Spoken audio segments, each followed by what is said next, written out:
વિધાનસભાના અધ્યક્ષ શંકરભાઈ ચૌધરી વિધાનસભા ગૃહની કાર્યવાહી પૂર્ણ થયા બાદ પોતાના મત વિસ્તાર થરાદ ખાતે અસરગ્રસ્ત નાગરિકોની વચ્ચે પહોંચ્યા હતા.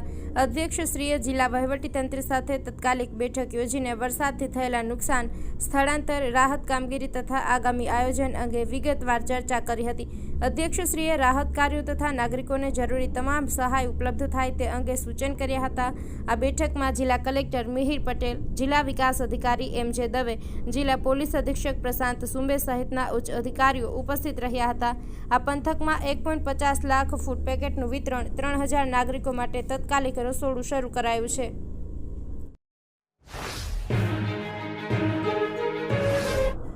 બનાસકાંઠામાં વરસેલા અતિભારે વરસાદે સમગ્ર જિલ્લામાં હાહાકાર મચાવી દીધો છે. સુઈગામ તાલુકાના ગામોમાં 3 દિવસથી લાઇટ નથી. વીજ પુરવઠો ખોરવાઈ જતા કોઈનો સંપર્ક થઈ શકતો નથી. સૌથી વધુ ખરાબ સ્થિતિ મેઘપુરા, રડોસણ, ભરડવા, પાટણ, ગોલપ, નેસડા, કોરેટી, ચેલાણા, કાણોઠી, લીંબાળા અને મમાણા સહિતના 12 ગામોની છે, જે 48 કલાક પછી પણ સંપર્ક વિહોણા છે. ક્યાંક રસ્તા તૂટેલા છે અને ક્યાંક પાણી ભરાયેલા હોય. તંત્ર સંપર્ક કરી શક્યું નથી.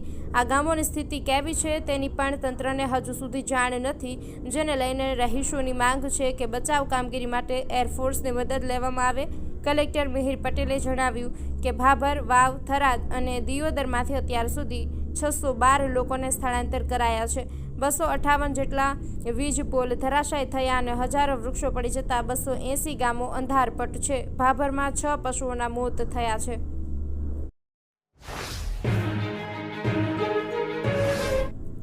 ધાનેરાના નેનાવા ખાતે આવેલા બનાસ કૃષિ માર્કેટયાર્ડમાં રવિવારે બપોરે ભારે પવન અને વરસાદને કારણે મોટું નુકસાન થયું છે. માર્કેટયાર્ડમાં શેડના મોટા ભાગના પતરા ઉડી ગયા હતા. પવન એટલો પ્રચંડ હતો કે શેડ પર લગાવેલા પતરા ઉખડી ગયા અને દૂર સુધી ફંગોળાયા હતા, જેના કારણે માર્કેટયાર્ડમાં મોટું નુકસાન થયું છે. જો કે સદનસીબે આ ઘટનામાં કોઈ જાનહાનિ થઈ નથી. ઉપરાંત માર્કેટયાર્ડના પ્રવેશ દ્વાર આગળ પાણી ભરાયા હતા. જો કે વેપારીઓ અને ખેડૂતોના માલ સામાનને પણ નુકસાન થવાની શક્યતા છે.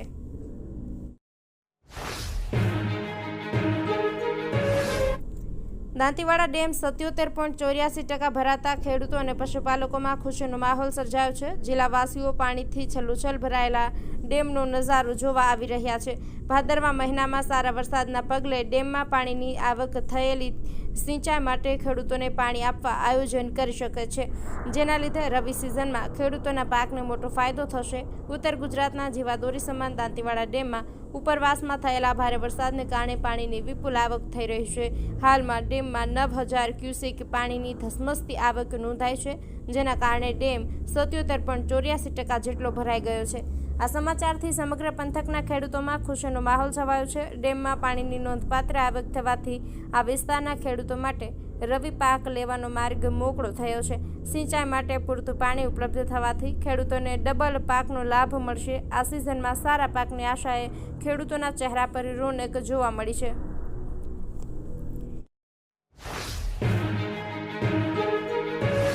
ગુજરાતમાં અષાઢ અને શ્રાવણમાં ધોધમાર વરસાદ વરસ્યા બાદ ભાદરવામાં પણ ભરપૂર વરસાદ વરસી રહ્યો છે. રાજ્યમાં સૌરાષ્ટ્રને બાદ કરતા તમામ ઝોનમાં સિઝનનો 100%થી વધુ વરસાદ વરસી ચૂક્યો છે. છેલ્લા 2-3 દિવસ દરમિયાન વરસાદે બનાસકાંઠા, પાટણ, કચ્છ સહિત જિલ્લાને ઘમરોળતા ચારેકોર પાણી કરી દીધું છે. બનાસકાંઠાના સુઈગામમાં 2 દિવસમાં 17 ઇંચથી વધુ ખાબકેલા વરસાદના કારણે જનજીવનને માઠી અસર પહોંચી છે.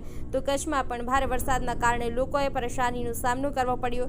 કચ્છ અને બનાસકાંઠા જિલ્લામાં સર્જાયેલી જળબંબાકારની સ્થિતિ બાદ આજે વરસાદી પાણી ઓસર્યા બાદ નુકસાનીના દ્રશ્યો સામે આવ્યા છે.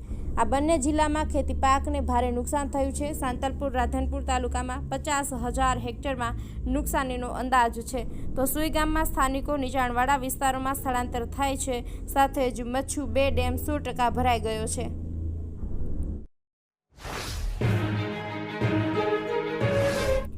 થરા માર્કેટયાર્ડની ચૂંટણીના 4 મહિના બાદ સોમવારે પોલીસ બંદોબસ્ત વચ્ચે ચેરમેન અને વાઇસ ચેરમેનની ચૂંટણી યોજાઈ હતી, જેમાં ચેરમેન તરીકે ઈશ્વરભાઈ પટેલ અને વાઇસ ચેરમેન તરીકે કિરીટભાઈ ઠક્કરની વરણી થઈ હતી. વેપારી મથક થરાની માર્કેટયાર્ડની સામાન્ય ચૂંટણી જૂન મહિનામાં યોજાઈ હતી. તેમાં ભાજપના આગેવાન અને સહકારી નેતા અણદાભાઈ પટેલની પેનલને મેન્ડેટ ન મળતા તેમણે ભાજપના આગેવાનોની પેનલ બનાવી પરિવર્તન પેનલના ઈશ્વરભાઈ પટેલ સામે ચૂંટણી લડી હતી. તેમ પરિવર્તન પેનલ બહુમતીથી વિજેતા થતા ત્યારબાદ તેમને વાઇસ ચેરમેનની ચૂંટણી થઈ શકી ન હતી.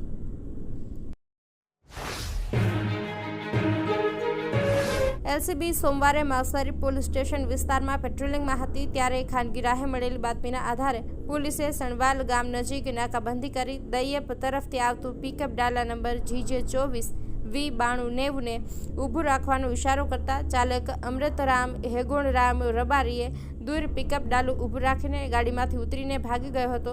જ્યારે પોલીસે ખલાસી સુરરામ ગજારામ પટેલને ઝડપી પાડ્યો હતો. પોલીસે ગાડીમાંથી રૂપિયા 6,12,404ની દારૂની 2496 બોટલ ઝડપી હતી. પોલીસે બંને વિરુદ્ધ ગુનો નોંધી ડાલા સહિત રૂપિયા 10,12,904નો મુદ્દામાલ જપ્ત કરી કાર્યવાહી હાથ ધરી હતી.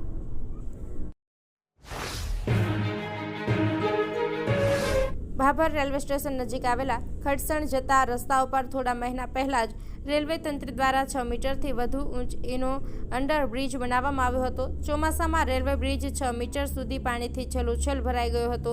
બ્રિજની ડિઝાઇનને લઈને સવાલો થઈ રહ્યા છે. હાલમાં ત્યાં પાણી ભરાઈ જતા બ્રિજ સ્વિમિંગ પુલ બની ગયો છે. આથી ભાભર ખડસણ રસ્તો બંધ કરવો પડ્યો છે, જેના કારણે પસાર થતા ખેડૂતો મુશ્કેલીમાં મુકાયા છે.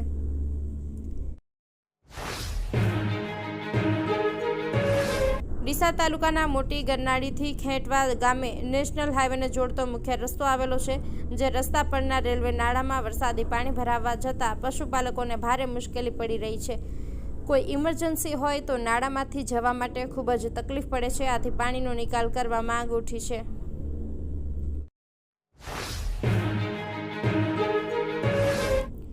અંબાજી ખાતે યોજાયેલા ભાદરવી પૂનમના મહામેળામાં એસટી વિભાગે નોંધપાત્ર આવક મેળવી છે. પાલનપુર વિભાગને 7 દિવસના મેળા દરમિયાન 4 કરોડથી વધુની આવક થઈ છે.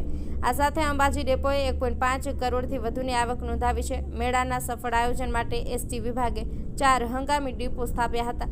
નિગમે કુલ 4 વિભાગમાંથી 1300 બસ તૈનાત કરી હતી. આ બસોએ 7 દિવસ દરમિયાન 13,525 ટ્રીપો પૂર્ણ કરી હતી.